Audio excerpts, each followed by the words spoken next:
আজকে ২টা নাস্তার রেসিপি শেয়ার করব। একটা হচ্ছে সকালের নাস্তার জন্য, আরেকটা হচ্ছে বিকেলের নাস্তার জন্য। তো প্রথমে সকালের নাস্তার জন্য আমি হচ্ছে এখানে দুধ জাল দিয়ে নিয়েছিলাম, আর এর মধ্যে দিয়ে দিয়েছি নুডলস আর হচ্ছে ওটস। আর এদিকে আমি দুধের মধ্যে ঠান্ডা দুধের মধ্যে একটু কাস্টার্ড পাউডার গুলিয়ে রেখেছিলাম, সেটাই মিশ্রণের মধ্যে দিয়ে দিব যাতে করে দুধটা একটু ঘন হয়ে আসে।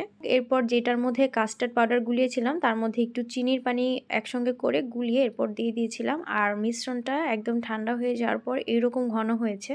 এই নাস্তাটা খাওয়ার ঠিক আগ মুহূর্তে আমি হচ্ছে কলা কেটে এরপর এর উপর দিয়ে কলা বিছিয়ে দিয়ে তারপর হচ্ছে খাবো। আপনারা চাইলে কিন্তু আপেল, খেজুর অথবা অনেকে চিয়া সিড দিয়েও এভাবে খেয়ে থাকে, সেভাবেও ট্রাই করতে পারেন, খেতে ভালোই লাগে।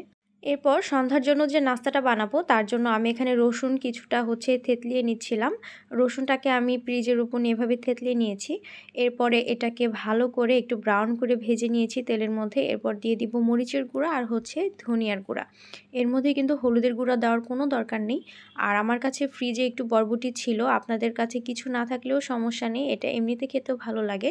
এবার হচ্ছে একটু লবণ আর পানি দিয়ে এই মশলাটাকে কষিয়ে নিয়েছিলাম, আর এর মধ্যে দিয়ে দিচ্ছি 80% সেদ্ধ করে রাখা নুডলস। 80% সেদ্ধ করেছি কারণ হচ্ছে এখন বাকি মশলার সঙ্গে এই নুডলসটাকে কষিয়ে আমি রান্না করব, তখন অটোমেটিক বাকিটা সেদ্ধ হয়ে যাবে। তো লাস্টলি আমি এখানে হচ্ছে গোলমরিচ মানে কালো গোলমরিচ আর সয়া সস আর পানি দিয়ে নুডলসটাকে ভালো মতো কষিয়ে নিয়েছি। তৈরি হয়ে গেল আমার আরেকটা নাস্তা। তো দুইটা নাস্তার মধ্যে কোনটা ভালো লেগেছে অবশ্যই জানান, আর এরকম ভিডিও দেখতে চাইলে আমার পেজটা ফলো করে পাশেই থাকবেন। আল্লাহ হাফেজ।